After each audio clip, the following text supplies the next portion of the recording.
ఒక బాబు ప్రతిరోజు శివుణ్ణైతే ఆరాధిస్తూ ఉండేవాడు. సడన్గా తను ఎగ్జామ్లో అయితే ఫెయిల్ అయిపోయాడు.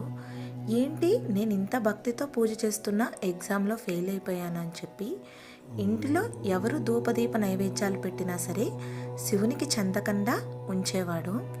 సడన్గా ఒకరోజు తను వెలిగించిన అగరబత్తి నుంచి వచ్చే పొగ శివలింగం దగ్గరికి వెళ్ళడం చూసి, నన్ను ఎగ్జామ్లో ఫెయిల్ చేశావు, నా ధూపదీప నైవేద్యాలు నువ్వు ఎలా స్వీకరిస్తావని చెప్పి శివలింగాన్ని దాచిపెట్టి ఆ పొగ అక్కడికి వెళ్ళకుండా చేశాడు.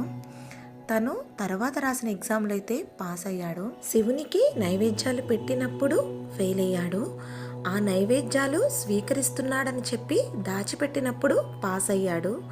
ఇంతకీ ఆ బాబు ఎందుకు పాస్ అయ్యాడు, ఎందుకు ఫెయిల్ అయ్యాడో మీకు తెలుసా? తెలిస్తే కామెంట్ చేసేయండి. Do subscribe for more updates.